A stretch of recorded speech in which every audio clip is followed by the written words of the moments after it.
Lancaster, California. A mother of 3 vanishes on a Monday. And authorities are trying to locate a Lancaster man who they are calling a person of interest in the death of his wife, 33-year-old Sheylla Cabrera. 4 days later, searchers spot a bundle down an embankment in the Angeles National Forest.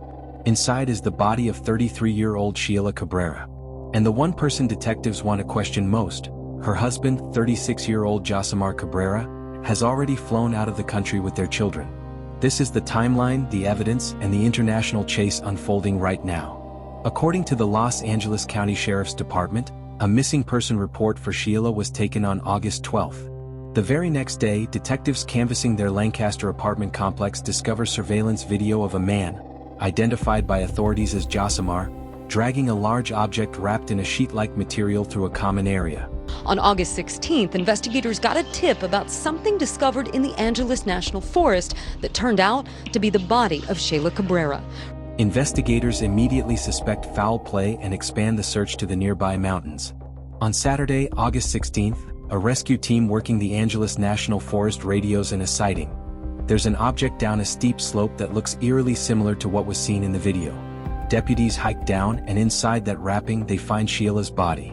The coroner will determine the official cause of death, but at this point the case pivots from a missing person search to a homicide investigation. Meanwhile, detectives learn that Jossimar has traveled. Authorities say he left the U.S., transited through Mexico, and landed in Lima, Peru, arriving with the couple's 3 young sons.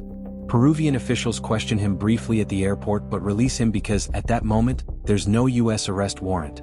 The children are taken into protective custody. Within days, Peru's foreign ministry coordinates to repatriate the boys to Los Angeles, reuniting them with their maternal family.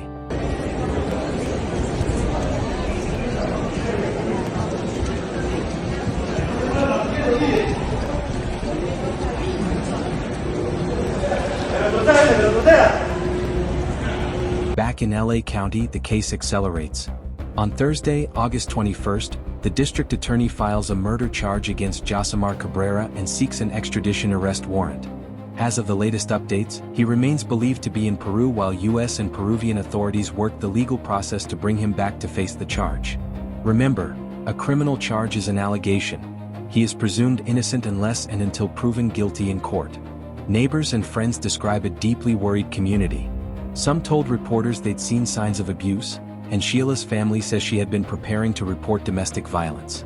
The Los Angeles Times also documents that Sheylla was known by both surnames, Cabrera, and her full name Sheylla Lisbeth Gutierrez Rosillo, which is why you may see both names in coverage. These accounts add context but will ultimately be tested by investigators and in court proceedings. Tuesday, August 12th, missing person report filed for 33-year-old Sheylla. Wednesday, August 13th, detectives obtained surveillance video showing Jossimar dragging a large object wrapped in fabric through the apartment complex. Search shifts toward the Angeles National Forest. Saturday, August 16th, searchers spot similar material down an embankment. Deputies recover Shella's body inside. Saturday, August 16th, Peru. Jossimar arrives in Lima with their 3 sons. He's questioned, then released.